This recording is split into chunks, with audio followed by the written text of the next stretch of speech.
हर हर महादेव। राधे राधे। हरे कृष्णा हरे कृष्णा। साथियों, मैं आज चर्चा करूंगा राजा भरथर पर। राजा भरथर से बहुत कुछ सीख मिलेगी आपको इस कहानी के द्वारा। शिक्षा मिलेगी, ज्ञान मिलेगा, और ज्ञान के साथ साथ हम अपने जीवन में परिवर्तन भी लाएंगे। इतनी अच्छी कहानी, इतनी बड़ी कहानी है, इसको पूरी वीडियो को हमें देखना चाहिए। और मैं आपसे अनुरोध करूंगा कि इस पूरी वीडियो को लास्ट तक जरूर देखें, क्योंकि ऐसा चक्र चलता है जिससे कि राजा भरथर को वैराग्य उत्पन्न हो जाता है। तो यह कहानी, भाई राजा भरथर तो बहुत बड़े राजा थे, वो विक्रमादित्य के बड़े भाई, बड़े भाई थे। विक्रमादित्य, राजा विक्रमादित्य भरथर के छोटे भाई थे। जो है विक्रम संवत विक्रमादित्य से ही शुरू हुआ। महान प्रतापी राजा विक्रमादित्य हुए थे, आप सब लोग जानते हैं इस बात को। तो राजा भरथर की भी चर्चा जो है पूरे विश्व में थी, और महान प्रतापी राजा होने के नाते और सदाचारी थे, सब कुछ थे। लेकिन जब कहते हैं ना, प्रारब्ध काल और समय अनुकूल नहीं होता, तो उसे सबक सीखने को मिलता है कि हमें क्या करना चाहिए, क्या नहीं करना चाहिए। तो इसलिए मैं आपसे कह रहा हूं कि इस कहानी को, पूरी वीडियो को जरूर आप देखिए। अपने अंदर बहुत परिवर्तन कर लेंगे आप इस कहानी को देखने के बाद। तो कहानी को मैं शुरू करता हूँ। राजा भरथर उज्जैनी के राजा थे। उस समय, आज जो उज्जैन है ना, उस समय उसको उज्जैनी कहा जाता था। तो उज्जैनी के राजा भरथर को ही भरथरी भी कहा जाता था। मतलब ज़्यादातर हमारी बूढ़ी माएँ, मतलब बुजुर्ग सब जो है भरथरी, राजा भरथरी को भरथरी कहते थे। महाराजा भरथरी, महाराजा भरथरी। तो राजा भरथरी की 2 शादियाँ हुई थी। तो उन्होंने क्या किया कि तीसरी शादी भी कर ली। तो कहते हैं कि एक राज्य के राजकुमारी, जो कि बहुत ही अपूर्व सुंदरी थी, उस सुंदरी के साथ राजा भरथरी का तीसरा विवाह हो जाता है। तो ये पिंगला रानी थी, जो है महारानी पिंगला नाम था इनका। तो महारानी पिंगला जितनी खूबसूरत थी ना, उतनी ही चतुर थी, चालाक थी, चंट थी, आप कह सकते हैं, जिसको आप कह सकते हैं सातिर भी। लेकिन चूंकि अपूर्व सुंदरी थी, तो शादी के पहले तक राजा का मन राजकाज में बहुत लगता था और पूरी प्रजा को बड़ा ख्याल करते थे। लेकिन जब रानी पिंगला आई, तो वो रानी पिंगला के प्रति बड़ा आकर्षण उनको हो गया, और धीमे धीमे राजकाजों में जो है, जो भी राजकाज थे उसमें जो है उनकी रुचि कम होती गई। और ये पूरे राज्य की बागडोर कहीं ना कहीं जो है पिंगला के हाथ में आ गई। मतलब पिंगला का आदेश आदेश माना जाने लगा। राजा कोई भी आदेश थे, अगर उसको पलटना है तो पिंगला के माध्यम से लोग पलटवा सकते थे। और किसी भी तरीके से सारा हस्तक्षेप पिंगला के होने के नाते राजा विक्रमादित्य की भी नहीं चलती थी। यद्यपि उस समय जब पिंगला नहीं आई थी, तो विक्रमादित्य की बात मानी जाती थी। कहते हैं कि राजा जो है अपना सारा काम जब छोड़ करके राजा रानी पिंगला के आसक्त में और या उनके आकर्षण में डूब गया, तो राजकाज की व्यवस्था भी थोड़ी बहुत गड़बड़ाने लगी। ये बात इसी पे मैं रोकता हूँ। इसके बाद दूसरी बात मैं बताता हूँ आपको। एक ब्राह्मण थे, एक ब्राह्मणी थी, वन में रहते थे, जंगल में रहते थे। जंगल में रहते हुए वो दरिद्रता झेल रहे थे, भुखमरी झेल रहे थे, गरीबी झेल रहे थे। तो गरीबी, भुखमरी, दरिद्रता के समय में ब्राह्मण ने सोचा कि भगवान का ध्यान करूं, स्मरण करूं, भगवान प्रसन्न हो जाएंगे तो मेरी दरिद्रता और गरीबी दूर हो जाएगी। तो यही सोच करके वो तपस्या करने लगा, और तप उसका प्रबल होता गया। और जब तप प्रबल होता गया तो देवता प्रसन्न हुए, और देवता जब प्रसन्न हुए तो देवता प्रकट होते हैं, कहते हैं ब्राह्मण से कि तुम्हें मैं एक प्रसाद देता हूं, और उस प्रसाद को कहते हैं कि अमर फल है ये। इसको जब तुम खा लोगे ना, जो कोई भी खाएगा तो अमर हो जाएगा, और वो यौवन अवस्था को प्राप्त हो जाएगा, युवा अवस्था को प्राप्त हो जाएगा। तो ब्राह्मण जो है उस फल को ले लेता है, देवता अंतर्ध्यान हो जाते हैं। वो ब्राह्मणी के पास पहुंचता है, ब्राह्मणी से कहता है कि ये मैं फल लेकर के आया हूं, देवता मेरी तपस्या से खुश हुए थे, और खुश होने के बाद जो है उन्होंने अमर फल दिया। इस अमर फल को खाने के बाद कोई भी व्यक्ति अमरता को प्राप्त हो जाएगा और युवावस्था को प्राप्त हो जाएगा। इस आनंददायक सूचना को सुनकर के ब्राह्मणी दुखी हो जाती है, और ब्राह्मण से कहती है कि ये फल लेकर के हम क्या करेंगे, हम ठहरे दरिद्र, गरीब, खाने को रोटी नहीं है, शाम का निवाला कैसे होगा इसका पता नहीं है, और अभी ही इतनी जिंदगी को हम कष्टों से गुजार रहे हैं। जो जिंदगी मिली हुई है भगवान के द्वारा, और इस अमर फल के खाने के बाद तो और दरिद्रता गरीबी लंबे समय तक चलती रहेगी। तो ब्राह्मणी ने ब्राह्मण से कहा कि मैं एक सुझाव देती हूँ, सुझाव को अगर हो सके तो आप माने प्रभु। उन्होंने कहा कि ये हमारे किसी काम का नहीं है, ये फल तो उसके लिए है जिसके पास धन हो, वैभव हो, प्रतिष्ठा हो, सम्मान हो, किसी चीज़ की कमी ना हो, जीवन में आनंद हो, तो अपने आनंद को लंबे समय तक बढ़ाने के लिए इस फल का सेवन कर ले। हम जैसे लोगों के लिए जो गरीब हैं, दलित हैं, सबसे बड़ी दरिद्रता और गरीबी ही सबसे दुखदाई होती है, उसके लिए क्या मतलब है इस फल का। बात तो सही थी, ये बात ब्राह्मण के समझ में भी आती है। ब्राह्मणी कहती है ब्राह्मण से कि क्यों ना इस फल को राजा को दे दिया जाए। राजा भर्तृहरि प्रजा की सेवा कर रहे हैं और लंबे समय तक अगर जीवित रहेंगे तो प्रजा भी खुशी रहेगी, प्रजा को भी आनंद आएगा, और धन वैभव सब कुछ उनके पास है, उसके बदले में वो मुझे कुछ धन वैभव दे करके मेरी गरीबी और दरिद्रता को दूर कर देंगे। ब्राह्मण की बात ये समझ में आ गई। ब्राह्मण और ब्राह्मणी दोनों राजमहल में पहुंचते हैं। राज के राज दरबार में पहुंच करके वो कहते हैं कि महाराज, हम आपके लिए एक भेंट लेकर के आए हैं, देवताओं ने मुझे भेंट दिया है, और उसका गुण जो होता है उसको बताते हैं, उसकी महिमा बताते हैं कि इसको खाने के बाद कोई भी व्यक्ति अमर हो जाएगा और युवावस्था को प्राप्त हो जाएगा। राजा उस फल को लेता है, आनंदित होता है, प्रसन्नचित्त होकर के ब्राह्मण और ब्राह्मणी को ढेर सारा धन देता है, असरफियाँ देता है, और ब्राह्मण ब्राह्मणी भी खुश होकर के अपने घर वापस चले आते हैं, उनकी दरिद्रता दूर हो जाती है, गरीबी दूर हो जाती है। लेकिन राजा जब उस फल को पाता है तो राजा को एक चिंता होने लगती है। राजा सोचता है अपने मन में कि यदि इसका सेवन मैं कर लूँगा तो मैं अमर हो जाऊँगा, युवा अवस्था को प्राप्त हो जाऊँगा, लेकिन जिसके कारण मुझे सुख प्राप्त होता है, रानी पिंगला के कारण, वो तो बूढ़ी हो जाएगी, और जब वो बूढ़ी हो जाएगी तो मेरे यवन अवस्था को प्राप्त होने का क्या अर्थ रह जाएगा। युवा अवस्था मेरी किस काम की फिर, या अमरता किस काम की। जब जिस चीज़ से मुझे सुख मिल रहा है वो सुख ही नहीं मिलेगा तो हमारे लिए निरर्थक है। राजा भर्तृहरि के दिमाग में बात आती है कि क्यों ना इस फल को अपने सबसे प्रिय पिंगला को दे दिया जाए, पिंगला को खिला दिया जाए। मन ने निश्चय कर लिया कि नहीं, पिंगला को इसको खिलाना है। वो राजमहल से उठता है और रनवास की तरफ पहुंच जाता है। सूचना पहुंचती है कि राजा आ रहे हैं। रानी पिंगला जो है सतर्क हो जाती हैं। पिंगला के सामने वो पहुंचते हैं और खुशी खुशी कहते हैं कि मैं तुम्हारे लिए एक तोहफा लेके आया हूँ, एक उपहार लेके आया हूँ। रानी पिंगला कहती है, नाथ वो कौन सा उपहार है, जल्दी मुझे बताएं। राजा भर्तृहरि कहते हैं कि वो उपहार मैं तुम्हें दे रहा हूँ जो उपहार कोई दे नहीं सकता है रानी। तो रानी से कहते हैं, ये अमर फल है, देवताओं ने इसको दिया है, एक ब्राह्मण ने मुझे ला करके दिया, और यह फल जो भी खाएगा वो युवावस्था को प्राप्त हो जाएगा, अमर हो जाएगा। तो रानी, मैं चाहता हूं कि फल तुम खाओ और तुम अमरता को प्राप्त हो जाओ, हमेशा युवा बनी रहो, मेरी ये दिली इच्छा है। लेकिन महारानी कहती है, मतलब महारानी पिंगला कहती हैं कि महाराज, आप हमारे प्राणप्रिय हैं, सबसे प्यारे हैं, और मैं ये चाहूंगी कि यह फल आप खाएं जिससे आप हमेशा युवा बने रहें और अमरता को प्राप्त हो जाए। और मैं खाऊंगी तो मेरे खाने का क्या अर्थ रह जाएगा। जो सबसे प्यारा होता है वो खाता है तो उसको भी अच्छा लगता है, जिसके लिए वो प्यारा होता है। तो महारानी ने कहा कि महाराज से कि आप ही खाएं। यद्यपि महारानी के दिल दिमाग में ये चल रहा था कि किसी भी तरीके से फल मुझे मिल जाए, राजा ना खाएं, क्योंकि वो छल था, प्रपंच था, कपट था, धोखा था।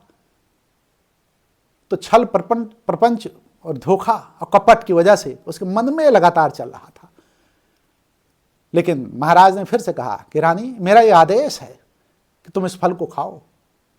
तो रानी ने कहा कि आपके आदेश को मैं कैसे काट सकती हूँ, ठीक है मैं ये फल खा लूँगी। राजा ने कहा, नहीं अभी खा लो, मेरे सामने खा लो। तो कहा, नहीं, ये देवताओं के द्वारा दिया गया पवित्र फल है, इस फल को स्नान ध्यान करने के बाद पवित्रता के साथ मैं खाऊंगी।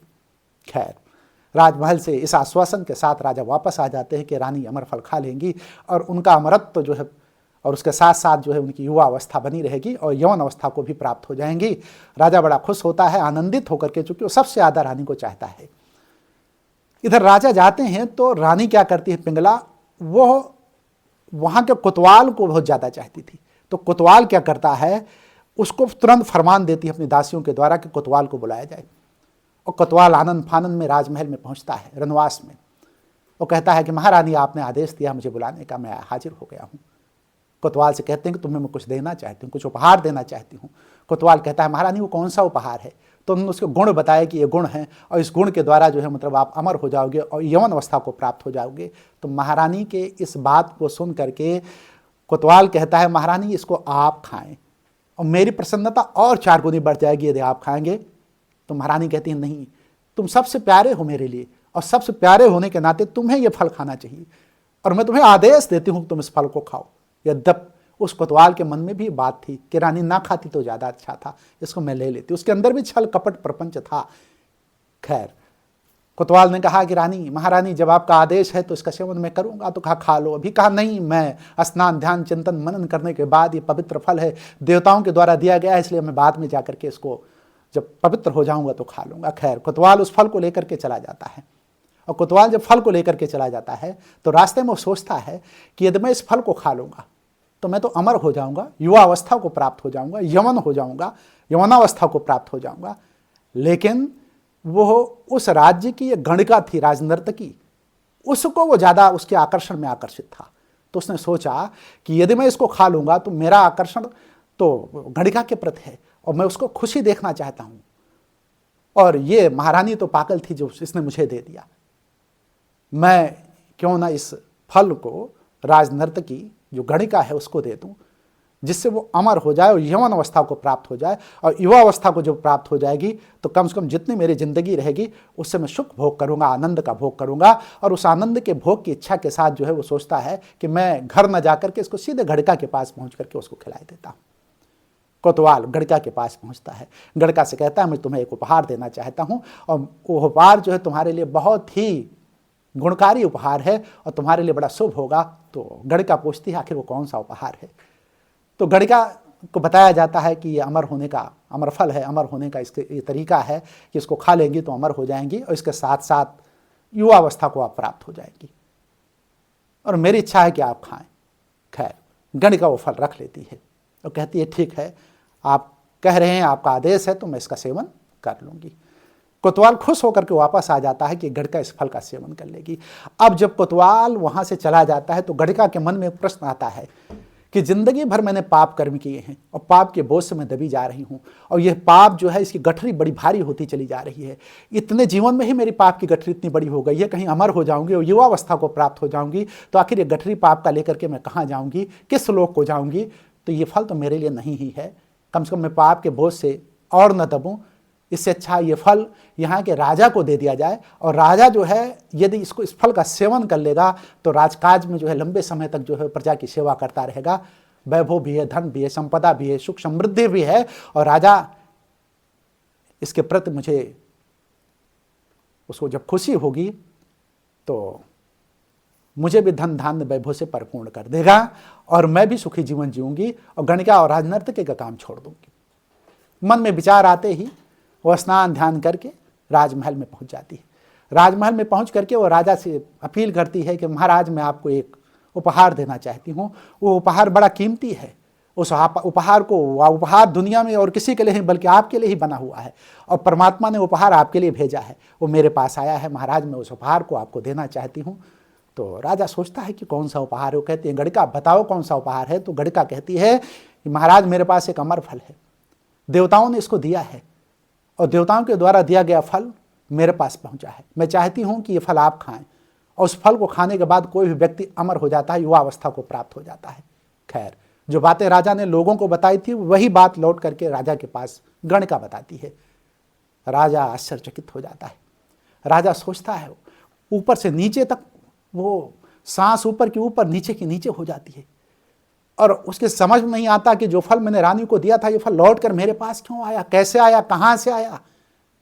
वो किंकर्तव्य विमूढ़ हो जाता है। वो आश्चर्यचकित होकर के उस गणिका को देखता है, उस फल को देखता है, उस फल को देखता है, उस गणिका को देखता है। लेकिन आश्चर्यचकित राजा ये सोचता है कि इसका पता लगाना चाहिए। खैर वो अपने हाथों में फल ले लेता है और गणिका को धन धान्य वैभव असरफियाँ दे करके वापस कर देता है। अब चिंता की लकीरें जो है भारी होती गई राजा की। राजा ने उस समय को खुफिया विभाग को बुलाया, जिसको आज IBCBI कहा जाता है। तो खुफिया के अधिकारियों को बुला करके उन्होंने कहा कि इसकी जांच होनी चाहिए। खैर दूध का दूध, पानी का पानी कुछ दिन में हो जाता है। राजा को पता चलता है पूरी घटना कि जिस महारानी को मैं अपना सबसे प्रियतम मानता था, सबसे नज़दीक मानता था, जिसको अपने से भी ज़्यादा प्यार करता था, अपनी आत्मा से भी ज़्यादा पवित्र मानता था, वो रानी पिंगला एक कोतवाल को जो है उसको प्रिय मानती थी, और वो कोतवाल उस गणिका को प्रिय मानती थी। वो गणिका मुझे प्रिय मानती थी इसलिए कि मैं राजकाज अच्छा कर सकूं। और वो ब्राह्मण जिसने जो है ब्राह्मणी ने अपनी तपस्या के बल पे जो फल हासिल किया, उसके लिए मैं प्रिय था, उसने मुझे दिया फल। राजा बहुत चिंतित हुआ, उदास भी हुआ। इस छल कपट प्रपंच के द्वारा उसने सोचा कि अब जीवन का क्या अर्थ है, जीवन का कोई सार है। रानी पिंगला के प्रति बड़ी नफरत भर गई, और उस नफरत के चलते ही जो है, इसमें एक छोटी सी बात मैं और जोड़ दूं। इसके पहले भी राजा विक्रमादित्य, जो कि राजा भरथर के छोटे भाई थे, उनको रानी पिंगला ने किसी तरीके से षड्यंत्र करके उनके ऊपर झूठा आरोप लगा करके राजा विक्रमादित्य को देश से निकाल करके बाहर कर दिया था, और जंगलों में चले गए थे, और सारी चीज़ों का कपड़े तक वो राजा विक्रमादित्य घर में छोड़ गए थे, कहने मतलब राज्य में छोड़ गए थे। और राजा विक्रमादित्य को राजा भरथर के द्वारा डांट खिलवाई थी, और कहा था कि तू जितनी जल्दी हो सके, राजा भरथर ने कहा था राजा विक्रमादित्य से कि जितनी जल्दी हो सके तू यहाँ से चला जा, नहीं तो तेरा सर या तो कलम कर दिया जाएगा, और या तो फिर तुझे जेल में डाल दिया जाएगा। ये रानी पिंगला ने उसके ऊपर गलत आरोप लगा करके इसके पहले भी विक्रमादित्य को ये आरोपित किया था। अब इस समय जब ये घटना राजा भरथर को पता चली, तो राजा भरथर के पैरों तले से जमीन खिसक जाती है। वो विक्रमादित्य को, चूंकि विक्रमादित्य जाते समय कह गए थे कि रानी पिंगला से आप सावधान रहिएगा, जो आरोप मेरे ऊपर लगा रही वही आरोप वो खुद भुक्तभोगी हैं उसकी, वो खुद ही वही कर रही हैं, इसलिए किसी भी तरीके से राजा विक्रमादित्य ने राजा भरथर को सावधान रहने की नसीहत दे करके चले गए थे। कहा बड़े भाई हैं आप, मैं कुछ कह नहीं सकता हूँ। इस समय राजा भरथरी को विक्रमादित्य की याद आई, और इतनी ग्लान हुई कि संसार से वैराग्य उत्पन्न हो गया। और वैराग्य जब उत्पन्न हुआ ना, तो कहते हैं जो है कि उसी दिन अपने मंत्री को उन्होंने बुलाया, और अपने अस्त्र वस्त्र सब उतार करके दे दिया, जितना जो कुछ भी था, और कहा कि तुम तब तक राज करो जब तक कि विक्रमादित्य तुम्हें मिल नहीं जाते। तुम विक्रमादित्य मेरे छोटे भाई को ढूंढ लेना, और जिस दिन विक्रमादित्य मिल जाते हैं राजकाज पूरी तरीके से उनको सौंप देना। और रात में ही वो राजा भरथरी निकल पड़ते हैं। कहते हैं कि उज्जैन से चल करके वो पैदल गोरखपुर तक पहुँचे, वहाँ जहाँ भगवान गोरखनाथ रहते थे। और भगवान गोरखनाथ के आश्रम में वो पहुँच करके कहते हैं कि वहीं से उन्होंने संन्यास की कला सीखी, और गुरु गोरखनाथ का आशीर्वाद लिया, और वहीं पे वो बैरागी हो गए। और राजा भरथर ने कई किताबें लिखी, 3 किताबें उनकी बहुत प्रसिद्ध हैं, जिसमें यह कहानी जो है बैराग्य शतक से ली गई है। कहने का अर्थ यह है कि कोई भी व्यक्ति हो, वो देखिए यहाँ पे मैं ये कहना चाहूँगा कि चित्रलेखा उस नर्तकी का नाम था, उस गणिका का नाम था। तो राजा भरथर कहते हैं उसी समय एक सिपाही जो है वो शहीद हो गया था युद्ध के समय। तो युद्ध के समय वो सिपाही जो शहीद हुआ था, तो उसकी पत्नी को इतनी ग्लान हुई, मतलब इतना जो है मतलब उसको उससे प्रेम था कि उस प्रेम के नाते उसने भी अपना जीवन समाप्त कर लिया था, मतलब सिपाही की पत्नी ने। तो राजा भरथर कहते हैं कि एक उस सिपाही की पत्नी है जिससे अपने पति की जुदाई जो है वो बर्दाश्त न हुई, उसने भी अपना जीवन समाप्त कर लिया। एक वो गणिका है चित्रलेखा, जिसने राज्य के प्रति वफादारी करते हुए और राजा के प्रति प्रेम दिखाते हुए अमर फल को ला करके मुझे सौंप दिया। और एक जो है वो ब्राह्मणी है जिसने स्वयं तपस्या की, लेकिन राजधर्म का निर्वहन करते हुए राजा के प्रति समर्पित होकर राज्यफल अमर फल को राजा को सौंप दिया। एक ब्राह्मणी की निष्ठा देखिए, एक चित्रलेखा गणिका की निष्ठा देखिए, एक उस सिपाही की पत्नी की निष्ठा देखिए अपने पति के प्रेम में जो है, और एक जो है महारानी पिंगला जिसको कहा गया इसकी। तो नारी के बारे में कहा गया है कि आसक्त ही सब दुखों की जड़ है, चाहे जहां हो। और कोई भी देखिए राज्य का हित जो है, अगर कोई भी राजा है राज का हित कर रहा है तो राजा के प्रति प्रजा को समर्पित होना चाहिए। और नारी के कितने रूप हैं ये भी यहाँ पे देखने को मिला। नारी का एक रूप नहीं होता, नारी के कई रूप हैं। ममतामयी रूप भी देखेंगे आप, प्रेम का रूप भी देखेंगे। नारी प्रेम की प्रतिमूर्त मानी गई है, ममता की प्रतिमूर्त मानी गई है। लेकिन यहाँ पे जो रूप देखने को मिला वो भी जो है राजा भरथरी को बैराग की तरफ लेकर के जाता है। तो मैं सिर्फ इतना कहना चाहूँगा कि सारी उम्र जो अपने जीवन को आदर्शों के साथ जिए, उसी का जीवन धन्य है। इस कहानी से यही हमें सीखने को मिलता है। लेकिन इस कहानी ने यह भी बताया कि विश्वास जो है बहुत ज़्यादा किसी के ऊपर नहीं करना चाहिए। और भरथर की इस कहानी से यदि आपको कुछ सीख मिली हो, समझ आई हो, कुछ ज्ञान प्राप्त हुआ हो, आज के हजारों हजार साल पहले ये कहानी चली आ रही इसी तरीके से, कहते हैं 2000-2500 साल पहले की कहानी है, तो इससे कुछ सीख मिला हो तो कृपया कमेंट बॉक्स में हमें बताएं कि नारी, इसमें 3-4 प्रश्न मैं छोड़े जा रहा हूँ आपके लिए, कि नारी जो है, अगर वो रानी पिंगला जो है, उनका जो चरित्र उभर के आया, वो चरित्र जो है क्या इसी तरीके के चरित्र होना चाहिए? क्या जो सिपाही की पत्नी है या चित्रलेखा है या ब्राह्मण ब्राह्मणी में है, किसका चरित्र श्रेष्ठ है और किसने श्रेष्ठ आदर्श प्रस्तुत किया? इन्हीं प्रश्नों के साथ मैं अपनी इस बात को ख़त्म करता हूँ। और यदि आपको ये कहानी कुछ प्रेरणा दे रही है, कुछ परिवर्तन कर रही है, तो केवल आप हर हर महादेव लिख दें। इसी के साथ मैं इस बात को ख़त्म करता हूँ। आप सभी को बहुत बहुत धन्यवाद।